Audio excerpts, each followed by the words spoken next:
방역 당국에서 지시한 것이 최소 1m 이상 간격을 띄우라 했는데 지금 우리가 미처 한 2m 정도까지 떨어지면서 중간에 거리가 많이 떨어지다 보니까 뒤에서는 지금 좌석이 없어서 애를 먹고 계십니다. 죄송합니다.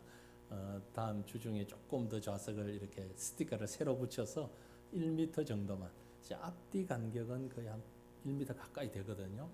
의자 간격을 조금씩 넓히고 한두 개를 빼더라도 그래서 앞뒤 간격을 신경 쓰지 않고 옆에만 1m 이상 되게 하면 조금 더 많이 편히 앉으실 수 있겠다라는 생각이 듭니다. 오늘 조금 불편하시더라도 주중에 또 다시 한번 머리를 짜내서 1m 정도 간격을 유지하도록 만들어 보겠습니다.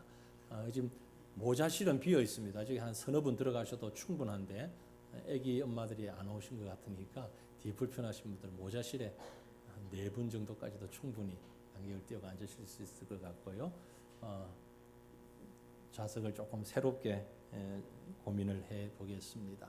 아무튼 최소한 마스크는 착용을 하시는 것이 방역에 많이 도움이 된다 하니까 조금 갑갑하시더라도 쓰시면 좋겠습니다. 누가 저를 보고 목사님 왜 마스크 안 씁니까?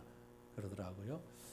제가 마스크를 쓰고 설교하기가 너무 어렵습니다. 물론 하면 하겠지만 그게 더 마이너스가 될 것 같아서 최소한 제가 침을 안 튀기려고 애를 씁니다. 한 2m 간다는데 제가 큰 소리 칠 땐 옆으로 해서 좀 큰 소리 치고요. 또 하나님이 은혜를 베풀어 주셔서 어릴 때 음악을 좀 배웠잖아요. 이 복식 호흡을 하면은요, 처음에 저희가 그 1학년 들어가서 교수님한테 레슨을 받을 때에 무엇부터 하느냐면은 쉼호흡을 크게 쉬고 촛불을 앞에 들고 촛불이 안 흔들리도록 숨을 밖으로 내라고 그래요. 그렇게 이제 호흡을 앞으로 나가지 않고 소리만 만들어서 내는 이런 훈련들을 좀 받았거든요. 지금은 안 될지 모르지만 너무 염려하지 마시라고 위로가 될지 안 될지 모르겠습니다. 아무튼 이 코로나의 사태가 속히 끝나기를 간절히 소망합니다. 우리 모두의 마음입니다. 여러분 화면에 그림을 하나 이렇게 보실 텐데 뭔지 아시겠습니까? 뭐지요? 뭔지 모르겠어요? 아시는데 답 안 하죠? 너무 유치해서. 오뚜기입니다. 오뚜기. 우리 어릴 때 많이 가지고 놀았는데 지금은 아이들 이걸 줘도 갓난아기들이나 젖먹이들이나 가지고 놀지 조금 걸어만 다녀도 이것 안 가지고 노는데 우리는 어릴 때 이거 참 많이 상당히 클 때까지 가지고 놀았던 것 같습니다. 저도 기억이 나는데요. 넘어지면 일어나고 넘어지면 일어나고 그러다가 이제 주로 남자들 저 같은 이런 부류의 사람들은 이걸 가만히 안 두죠. 이 안에 뭐가 있나 한번 뜯어보죠. 뜯어봐서 이 도대체 뭐가 있나. 옛날 라디오도 안에 사람 들었는 줄 알고 뒤를 이렇게 열어가지고 뜯어보던 사람이니까 저도 궁금한 건 못 참으니까 한번 열어봤는데 열어보면 뭐 있겠습니까? 안 봐도 뻔한데 그때는 조그마한 이렇게 동그란 쇠가 밑에 하나 들어있습니다. 쇠 부치를 넣든지 돌멩이를 넣든지 이렇게 무거운 것이 아래 부분 밑에 중심에 이렇게 있습니다. 그래서 이 인형이 그대로 넘어졌다가 일어나고 넘어졌다가 일어나고 하는 겁니다. 여러분 오뚜기를 영어로 뭐라 하는 줄 아세요? 적혀 있네요. 빨리 눈치가 있어야지. 텀블링 덜. 텀블링이 뭐죠? 이게 기계체조 같은 거 할 때 굴러서 다시 일어나는 걸 얘기하잖아요. 다시 일어나는 인형이다. 그렇게 얘기를 합니다. 오늘 본문 말씀을 읽다가 보니까 그리고 우리 성도들의 현실을 이렇게 보면서 묵상하다 보니까 우리 신앙이 오뚜기 같았으면 좋겠다. 이런 간절한 마음이 생겼습니다. 오늘 이 시대를 살아가는 우리 성도들, 우리 모두가 오뚜기처럼 넘어지면 다시 일어나고 넘어져도 다시 일어나고 새롭게 일어나는 그런 신앙의 소유자들이 되시기를 간절히 바랍니다. 우리 사람은 인생은 어떤 존재인가 한번 생각해 보는데요. 성경에 우리 인생에 대해서 여러 가지로 표현을 하고 있습니다. 그 중에 그 중에 아주 기가 막힌 표현이 있는데 오늘 본문에 있는 말씀입니다. 인생은 사람은 질그릇과 같다. 질그릇이다. 그렇게 평가를 하고 표현을 했어요. 참 기막힌 표현이다 라고 생각이 됩니다. 우리의 정체성, 성도의 정체성 뭐냐? 흙으로 만들었으니까. 우리 인생은 흙으로 만들어졌잖아요. 그래서 흙으로 만들어졌으니 우리는 질그릇이다. 질그릇이 보기에는 별 가치가 없어요. 도자기가 아니고 질그릇입니다. 재질과 모양으로 그릇을 평가할 수 있다면 질그릇은 정말 가치 없는 존재입니다. 뿐만이 아니고 이 질그릇은 스스로 만들어질 수 없는, 존재할 수 없는 것이에요. 누군가가 만들었습니다. 그리고 작은 충격에도 금방 깨어집니다. 잘 깨어지죠. 그게 그래서 질그릇입니다. 쉽게 금이 가고, 요즘 우리 집에서 잘 안 쓰지만 사기 그릇 쓰긴 하는데 도자기를 쓰긴 하지요. 하지만 깨어지지 않는 것은 많이 쓰고 깨어지는 것들은 주로 어디에 있습니까? 그릇장 안에. 왜 그 올려놓고 안 쓰는지 모르겠어요. 그릇장 안에 이렇게 딱 진열해 놓는 분들이 많이 있죠. 요즘은 그런 분들이 많이 없긴 한데, 그리고 실제 쓰는 건 뭡니까? 스텐이라든지 깨어지지 않는 이런 것들을 쓰고, 사기 그릇 같은 건 설거지를 하다가도 뭐 부딪히면 이가 나간다 그러죠. 깨어집니다. 그게 질그릇입니다. 우리 육체를 보면, 우리 사람을 보면 그와 같습니다. 너무 쉽게 무너져요. 한번 자신을 곰곰이 돌아보세요. 말 한마디에 상처받습니다. 누구와 대화 속에 뭐 얘기를 하다가 말 한마디에 행동 하나, 심지어 눈빛에 그만 상처를 받아요. 눈빛에. 눈에 보이지도 아니하는 바이러스에 쩔쩔매고 어쩔 줄을 모릅니다. 온 세계가 야단입니다. 이게 인생입니다. 얼마나 안타까워요. 얼마나 안타까워요. 그래서 인생에 대한 가장 정확한 정체성을 얘기하는 게 바로 질그릇, 이 표현 아니겠는가 생각됩니다. 그런데요, 아무리 가치 없는 것이라 할지라도, 질그릇이라 할지라도 누가 만들었느냐, 거기에 따라서 가치는 180도 달라집니다.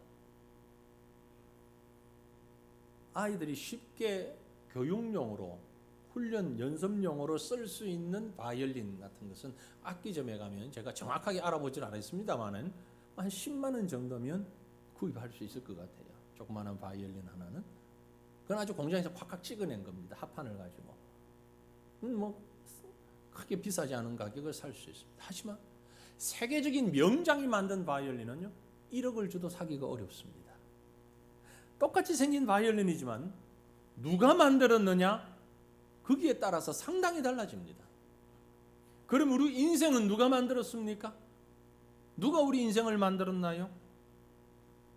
이미 화면에 나와 있습니다. 일찍 나와 있는데 이사야 64장 8절에 보니까 우리는 진흙이요, 주는 토기장이시니. 우리는 진흙이요, 주는 토기장이시니. 즉 진흙된 우리를 그릇으로 만든 게 누구다? 주님이시다. 우리는 다 주의 손으로 지으신 것이니라. 믿으시길 바랍니다. 우리를 만드신 인분은 여호와 하나님이십니다. 그래서 가치가 있는 거예요. 가치 있는 존재인 겁니다. 보통의 존재가 아닙니다. 하나님이 우리를 만드셨습니다. 뿐만이 아니고 그릇은 그 안에 무엇이 들었는가에 따라서 가치가 달라집니다. 물이 들어있으면 물잔입니다. 꿀이 들어있으면 꿀잔입니다. 약이 들어있으면 약잔이 됩니다. 아주 비싼, 여기 지금 이 생수가 있습니다. 생수가 들어있으니까 이건 그렇게 많이 비싸진 않습니다. 여러분이 집에 가셔서 이 물을 다 먹고 말려서 아주 귀하게 시골서 기른 참깨를 가지고 참기름을 짜서 이 병 안에 넣으면 이 병의 가치는 훨씬 더 달라집니다. 아주 비싼 저 홍삼 액기스를 여기 가득 채우면 이 병의 가치는 또 달라집니다. 최근에 아주 웃지 못할 그런 뉴스를 본 적이 있습니다. 코로나를 알았다가 나은 사람의 피가 그렇게 비싸다 그러네요. 거기서 뭐 항체를 생산해낸다. 물론 정상적인 가격이 아니고요.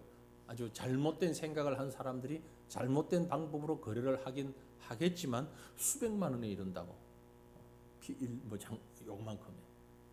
아주 잘못된 것이죠. 하지만 무엇이 어떻게 담겨져 있는가에 따라서 그 그릇의 가치는 달라진다는 것입니다. 우리는 하나님이 만드셨기 때문에 귀하고 동시에 우리 속에는 하나님의 영이 거하십니다. 오늘 성경에 보면은 보배가 담겨져 있다고 합니다. 보배가 담겨져 있다고요. 우리가 이 보배를 질그릇에 가졌다라고 했어요. 보배라는 게 뭡니까? 복음이지요. 바로 그리스도의 복음입니다. 예수 그리스도입니다. 예수 그리스도의 믿음이 우리 속에 담겨져 있기 때문에 우리는 너무너무 소중한 존재라는 사실을 잊지 마시기를 바랍니다. 안타깝게도 많은 성도들이 보배이신 예수 그리스도를 담고 있으면서도 그 가치를 인식하지 못하고 있다는 것입니다. 그들은 예수 그리스도가 얼마나 소중한 보배인지를 알지 못하고 있습니다. 그래서 자기 자신을 스스로 무가치한 존재로 여기기도 합니다. 우리 속에 거하시는 예수 그리스도는 세상 그 무엇과도 바꿀 수 없는 보배입니다. 그러기에 예수 그리스도를 믿는 성도들은 자신의 가치를 외모나 능력으로 평가해서는 안 됩니다. 예수 그리스도를 모신 성도의 가치는 계산 불가능한 것입니다. 그래서 사도 바울은 자기 자신이 어떤 사람인지를 이와 같이 선포했습니다. 고린도후서 6장 9절에서 10절 말씀을 보면 우리 다 같이 말씀을 읽겠습니다. 무명한 자 같으나 유명한 자요, 죽은 자 같으나 보라 우리가 살아있고, 징계를 받는 자 같으나 죽임을 당하지 아니하고, 근심하는 자 같으나 항상 기뻐하고, 가난한 자 같으나 많은 사람을 부요하게 하고, 아무것도 없는 자 같으나 모든 것을 가진 자로다. 아멘. 이것이 저와 여러분의 모습인 줄로 믿습니다. 사도 바울이 이처럼 자신만만하게 살아갈 수 있었던 이유가 뭡니까? 무명한 자 같으나 유명한 자요, 징계를 받는 자 같으나 죽임을 당하지 아니하고, 근심하는 자 같으나 기뻐할 수 있는 이유가 뭡니까? 바로 그 속에 보배이신 예수 그리스도가 계시기 때문이지요. 예수 그리스도 안에서 주님이 주시는 거룩과 평강과 기쁨과 사랑과 능력이 있기 때문입니다. 그러므로 우리는 질그릇 같은 인간일지라도 그리스도께서 우리 안에 계시면, 그분의 생명이 우리 안에 있기에 놀라운 가치를 지닌 위대한 인간이라는 사실을 기억하시길 바랍니다. 그렇다면 이 보배를 담은 질그릇과 같은 우리 어떻게 살아야 합니까? 한마디로 오뚜기가 되어야 됩니다. 오뚜기 같은 신앙을 가져야 합니다. 구체적으로 어떻게 산다는 것입니까? 그것은 첫째, 나를 둘러싼 환경의 지배를 받지 않고 살아가는 것을 말합니다. 본문 8절로 9절 말씀을 봅니다. 우리가 사방으로 우겨쌈을 당하여도 쌓이지 아니하며, 답답한 일을 당하여도 낙심하지 아니하며, 박해를 받아도 버림받지 아니하며, 극구르뜨림을 당하여도 망하지 아니하고. 이것이 우리의 삶의 모습이 되기를 바랍니다. 사방으로 우겨쌈을 당하여도 쌓이지 아니하는 존재, 비록 질그릇 같은 존재일지라도 그리스도가 함께 하시기 때문에 환경에 지배당하는 것이 아니라 우리를 감싸고 있는 환경을 지배할 수 있는 삶을 살아가야 한다라는 것입니다. 바울은 바로 그런 인생을 살았습니다. 그리스도와 함께 복음 전하는 그의 인생은 사방으로 우겨쌈을 당하는 박해와 위험과 두려움에 사로잡힌 인생이었습니다. 하지만 그는 그 시련의 환경을, 그 고통의 환경을, 핍박자들이 자신을 죽이려고 하는 그 죽음의 공포에서도 지배당하지 아니하고, 우겨쌈을 당하여도 당하지 아니하고, 오히려 그 환경을 지배하며 뚫고 나가는 사람이었던 것입니다.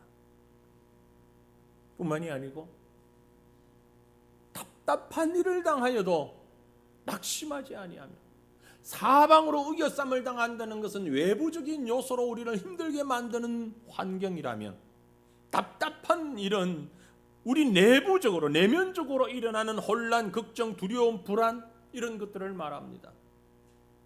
그런 내적인 고통과 근심과 걱정으로 인하여서 우리가 좌절하지 아니한다는 것을 말씀하고 있습니다. 그리스도인은, 성도는 답답한 일을 당해도 결코 낙심하지 않는 자여야 합니다. 왜냐하면 우리 속에는 하나님의 성령이 계시기 때문입니다. 사랑하는 성도들이요, 지금 여러분이 처한 상황이 사방으로 우겨쌈을 당하는 것처럼 어려움이 꽉 막고 있습니까?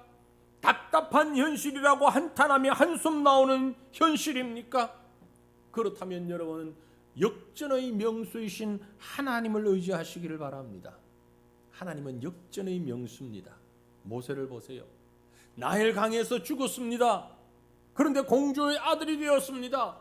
이스라엘의 지도자가 되었나 싶었는데 살인자로 쫓겨납니다. 하지만 광야에서 그 인생이 끝나지 않고 이스라엘의 지도자가 됩니다. 하나님이 모세를 역전의 역전을 거듭하게 했습니다.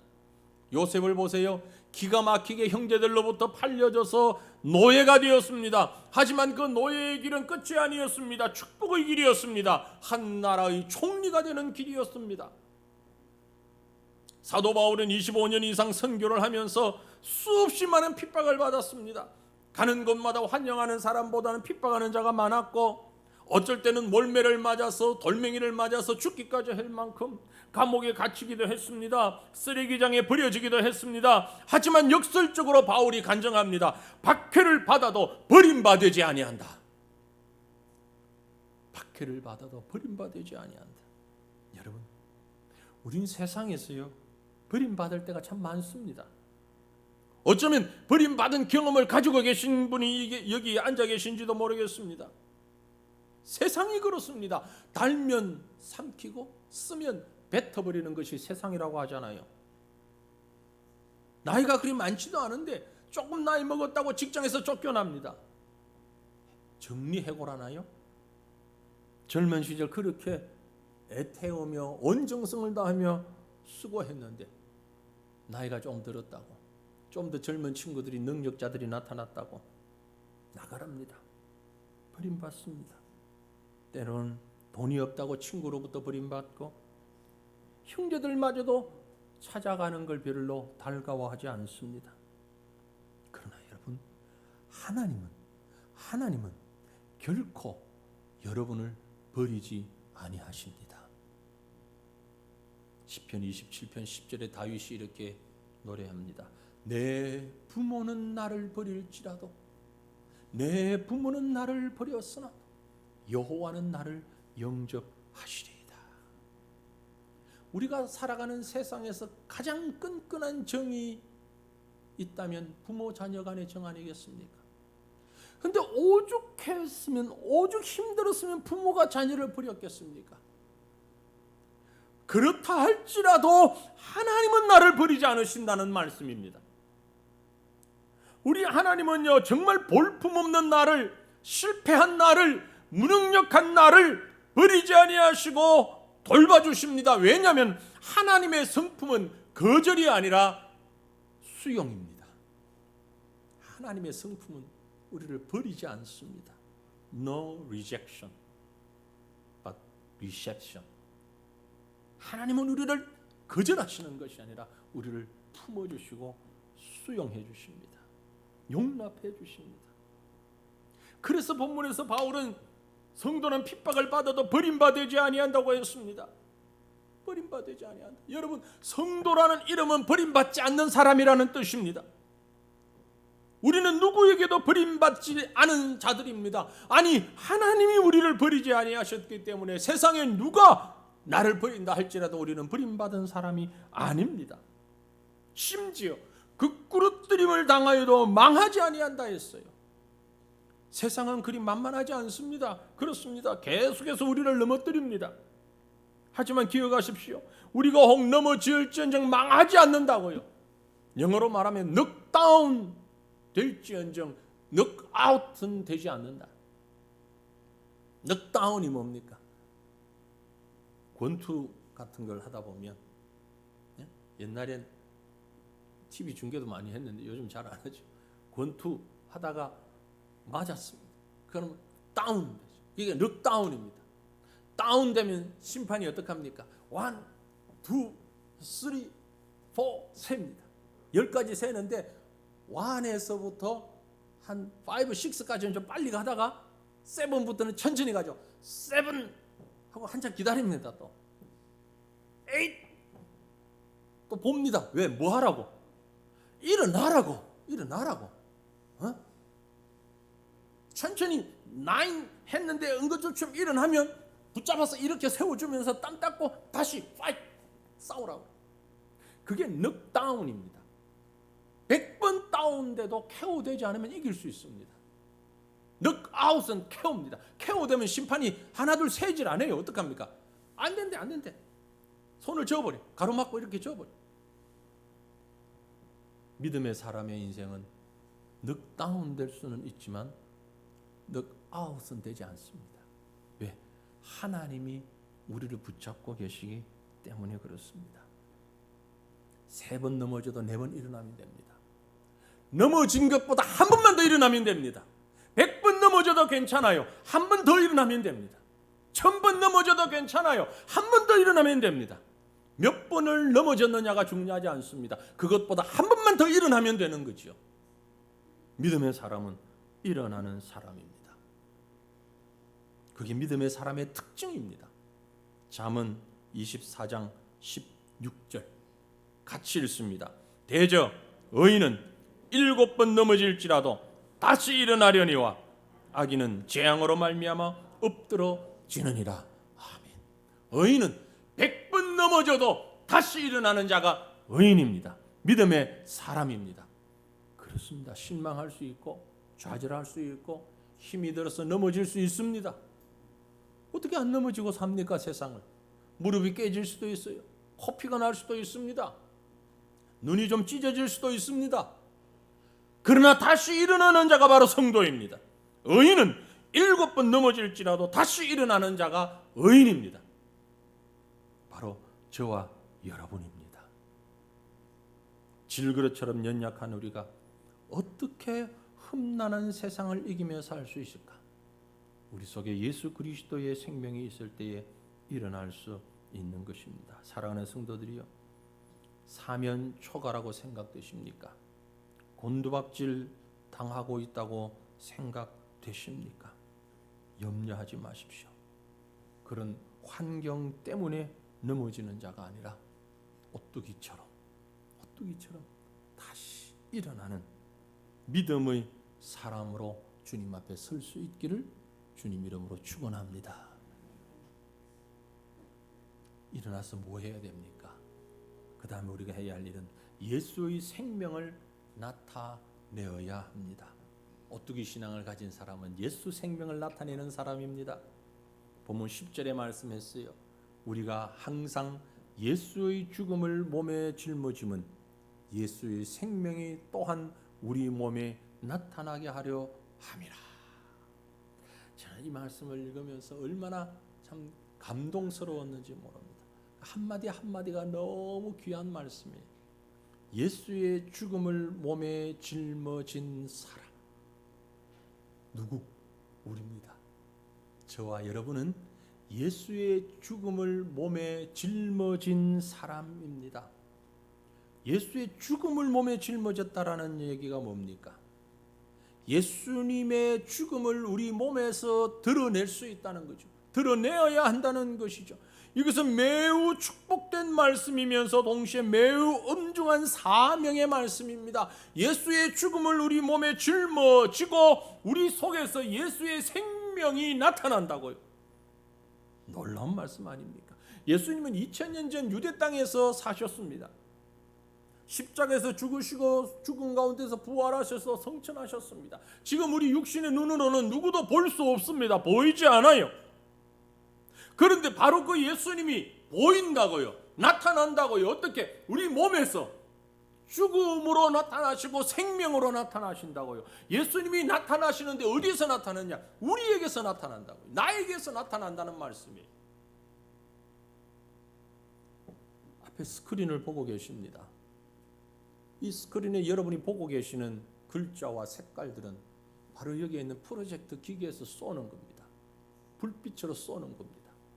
그런데 이 스크린이 없으면 이 글자는 보이지가 않아요. 아무리 강력하게 저 불빛으로 쏴도 스크린이 없으면 보이질 않아요. 허공을 대고 쏘면 보이질 않습니다. 스크린이 있을 때 보여지는 거죠. 이 스크린 자체에 색깔이 없어요. 글자가 없어요. 그런데 여기 있기만 하면은 글자가 색깔이 보이는 거예요. 우리 자체는 아무것도 없어요. 질그릇이에요.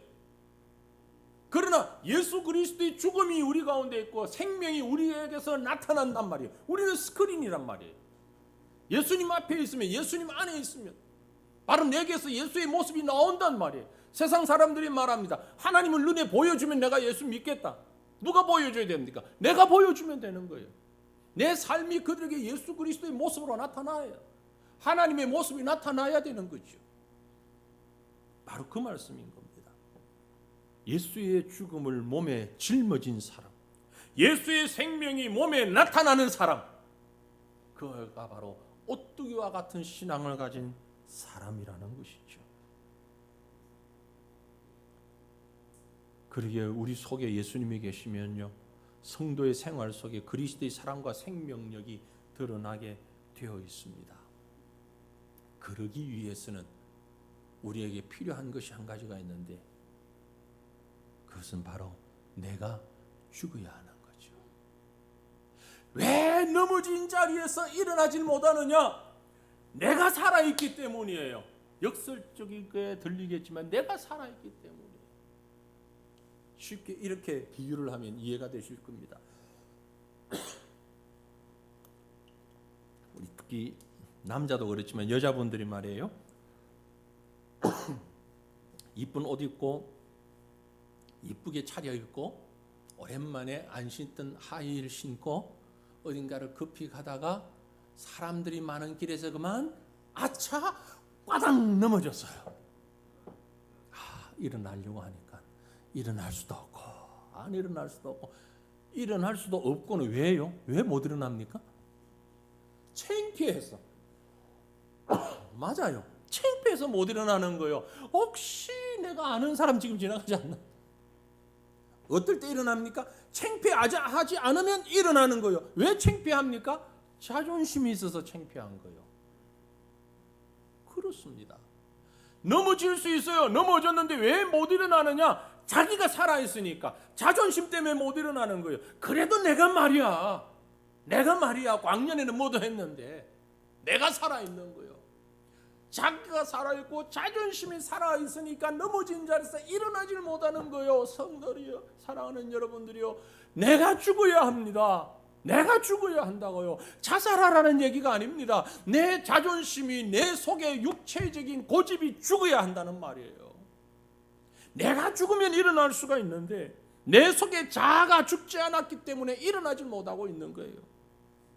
한 알의 밀이 땅에 떨어져 썩으면 100배, 200배의 300배 결실을 얻을 수 있으나 썩지 아니하면 한 알 그대로 있단 말이에요. 내가 죽어야 열매가 나타난다는 말씀입니다. 내가 죽은 사람이 많이 있으면 그곳에 그리스도가 나타납니다. 예수의 냄새가 비로소 나타나기 시작을 해요.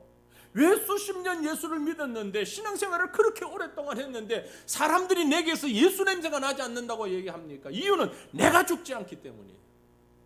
내가 죽고 예수가 살아계시면 내 속에서 그리스도가 나타나게 되어 있어요. 예수의 생명이 우리 몸에서 나타나게 된다고 성경이 말씀하고 있잖아요.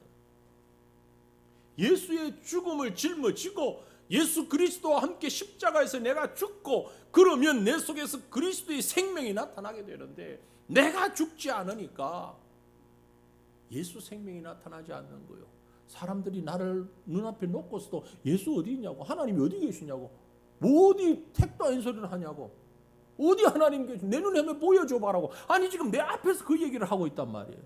얼마나 답답합니까? 얼마나 기가 막힌 노릇입니까? 성경은 분명히 우리에게서 예수의 생명의 모습이 나타나야 한다고 말씀하는데 내가 죽지 않았어. 사방에서 나를 감싸며 우겨싸는 환난과 고통들은 나를 넘어지게 하는 요소가 아니라 내 속에서 예수의 생명을 나타나게 하는 기회며 축복의 순간임을 믿으시길 바랍니다. 환난이 나를 우겨쌀 때에 그 안에서 내가 죽고 그리스도가 살아난다면 그 환난은 우리를 넘어지게 하는 시간이 아니라 일어나게 하는 시간임을 믿으시길 바랍니다. 내가 예수의 생명을 나타내기 위해서 가장 우선적으로 내가 죽고 내 안에 그리스도가 나타나야 됩니다. 그러므로 이제 말씀의 결론을 맺습니다. 우리는 속 사람이 날마다 새로워져야 할 것입니다. 우리 성도가 겉은 질그릇이지만 환경에 우기어 쌈을 당하지 않고 그리스도의 생명을 드러내려면 오직 하나입니다. 속 사람이 바뀌어야 합니다. 옛 사람은 죽고 그리스도가 주인인 새 사람이 태어나야 하는 것입니다. 뿐만이 아니고 그 새 사람이 성숙해 가야 되는 것입니다. 새롭게 태어나는 중생은 우리가 하는 일이 아닙니다. 하나님이 하시는 일입니다. 그러나 중생한 자가 성숙한 믿음을 가지는 것은 우리의 수고와 땀이 필요합니다. 예를 들면 어린 아이를 생각해 보십시오. 한 생명이 복중에서 태어나기까지는 이 아이가 하는 일은 없습니다. 엄마가 합니다. 엄마가 몸을 관리하고 건강 유지하고 10달 동안 복중에서 잘 커서 태어나고 태어나서도 엄마가 다 챙깁니다. 애가 하는 일은 복중에서는 아무것도 없습니다. 출생지를 선택할 힘도 없고 권한도 없고 의지도 없습니다. 능력도 없고요. 그러나 태어나면서부터 아이는 해야 할 일이 생깁니다. 뭡니까? 울어야 됩니다. 배고프면 울어야 됩니다. 아파도 울어야 됩니다. 뭔가 불편해도 울어야 됩니다. 기저귀 안 갈아주면 크게 울어야 됩니다. 그래야 엄마가 알아주고 해줍니다. 배가 고픈데도 안 울면 걔는 잘 성장할 수가 없습니다. 어느 정도 성장한 다음에는요, 뒤집기도 하고 기기도 하고 그다가 일어나서 걷기도 합니다. 넘어져도 또 일어나서 걷습니다. 무릎이 깨져도 또 걸어요. 코가 찧어도 또다시 일어나서 걷습니다. 모퉁이 부딪혀서 멍이 들어도 또 일어나서 걷습니다. 그 수 없는 반복을 통하여서 뛰어다닐 수 있을 만큼 성장해가는 것입니다. 신앙도 마찬가지입니다. 우리를 거듭나게 하시는 이는 여호와 하나님이십니다. 그 신앙이 성숙하게 하는 것은 하나님의 능력과 우리의 수고와 땀 흘림이 있어야 됩니다. 여러분, 믿음의 성숙을 위해서 투자하셔야 됩니다. 말씀을 읽는 시간이 있어야 하고, 기도하는 시간이 있어야 하고, 말씀을 묵상하는 시간이 있어야 하고, 주의 이름을 위해서 헌신하고 땀 흘리는 시간이 있어야 합니다. 그래야만 믿음이 성장하지, 교회 이름만 올려놨다고 해서 30년 뒤에 성숙한 믿음의 사람으로 변해 있는 것이 아니라는 것입니다. 어린아이가 성장하는 것처럼 속 사람이 변해가는 것입니다. 속 사람이 변해가니까 생각이 달라지는 겁니다. 말도 달라지는 겁니다. 들었던 말들이 조합되면서 처음에는 단어만 나오다가 그 다음에는 문장이 됩니다. 단순히 문장만 얘기하다가 나중에는 자기의 생각을 표현하게 됩니다. 이게 성장입니다. 성숙입니다. 구원받은 성도는, 중생한 성도는 성숙하기 위하여 힘쓰고 애쓰고 일어나야 합니다. 그때의 아이는 부모를 닮아가는 것처럼 우리는 예수를 닮아가며 성숙해가게 되는 것입니다. 우리의 언어가 바뀌게 될 것입니다. 말을 못하던 아이가 경상도 부모인 것 하면 아이도 경상도 사투리를 씁니다. 전라도 엄마 아빠가 있으면 아이도 전라도 사투리를 쓰게 되어 있습니다. 부모로부터 언어를 배웁니다. 부모가 먹는 음식이 그 아이가 어릴 적부터 잘 먹는 음식이 됩니다. 생활을 배우기 때문에 그렇습니다. 예수를 닮아갈 수 있어야 합니다. 예수님의 언어를 닮아가고, 예수님의 식생활을 닮아가고, 예수님의 사고를 닮아가고, 예수님의 행위를 닮아가는 것이 바로 성숙해가는 성도의 모습인 것입니다. 속 사람이 예수의 사람으로 변화되어지는 사람, 질그릇과 같지만은 그 속에 성령이 담겨져서 성령의 사람이 되고, 질그릇과 같지만은 그 속에 하나님의 말씀이 담겨져서 말씀의 사람이 되고, 질그릇과 같이 연약한 존재지만 그 속에 그리스도의 사랑이 담겨져서 사랑의 사람이 되어질 수 있는 것입니다. 이것이 바로 믿음의 사람인 것입니다. 주의하십시오.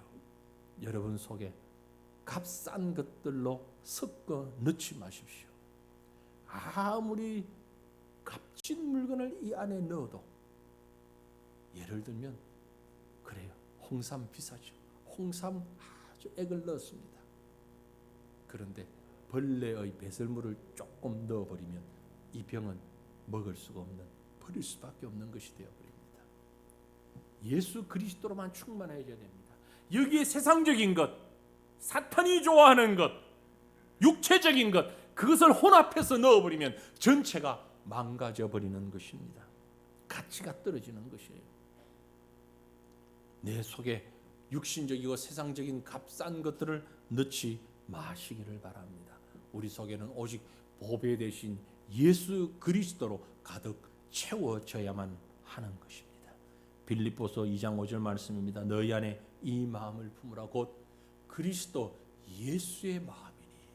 사랑하는 성도들이여, 우리 속에 그리스도의 예수의 마음으로 충만하게 채워지기를 간절히 바랍니다. 잠언 3장 3절의 말씀했어요. 인자와 진리가 내게서 떠나지 말게 하고 그것을 내 목에 매며 내 마음판에 새기라. 그리하면 내가 하나님과 사람 앞에서 은총과 귀중히 여김을 받으리라. 하나님의 말씀을, 하나님의 진리를 목에 매며 마음판에 새기며 우리 속 사람으로 가득 채우시기를 바랍니다. 하나님과 사람 앞에서 은총과 귀히 여김을 받을 것입니다. 이제 말씀을 맺습니다. 오늘 말씀의 결론이 바로 본문 7절 말씀입니다. 같이 읽습니다. 우리가 이 보배를 질그릇에 가졌으니 이는 힘이 큰 능력은 하나님께 있고 우리에게 있지 아니함을 알게 하려 함이라. 아멘. 얼마나 힘드십니까? 얼마나 답답하고 어려우십니까? 오늘 우리에게 주어진 상황과 여러분 개개인이 처한 형편들이 너무나 힘들고 어렵고, 그래서 넘어질 수밖에 없고 좌절할 수밖에 없고 넘어져서 일어나고 싶지 않을 만큼 고통스러운 상황이라 할지라도 그 환경 때문에 환경에 밀려 넘어진 자리에서 울며 절망하고 앉아있지 않기를 바랍니다. 환경을 지배하며 일어날 수 있기를 바랍니다. 왜냐하면 우리는 보잘것없는 질그릇이지만 우리 속에 보배로운 하나님의 능력이 있습니다. 복음이 있습니다. 예수 그리스도의 생명이 우리 안에 있습니다. 그러므로 이 보배 되신 예수 그리스도가 우리 인생의 정중앙에 가장 밑바탕에 그리스도가 계심으로 넘어진 오뚜기가 다시 일어날 수 있는 것처럼 한 번 더 일어나서 또다시 일어나서 핍박을 받아도 고통이 와도 오히려 그리스도의 냄새를 증거하는 정인의 사명을 감당할 수 있는 오뚜기 같은 신앙을 소유한 저와 여러분 될 수 있기를 주님의 이름으로 축원합니다. 기도하십시다. 우리 시간 말씀 생각하시면서 하나님 앞에 기도하기 원합니다. 하나님, 내게 주어진 상황과 형편이 너무나 어렵고 힘듭니다. 그럴지라도 주님으로 인하여서 다시 기뻐하며 다시 감사하며 하나님 앞에 나아갈 수 있는 우리의 믿음 되게 하옵소서. 하나님 앞에 설 수 있는 우리의 믿음 되게 하옵소서. 이 시간 간절한 마음으로 통성으로 소리내어 하나님 앞에 기도하십시다.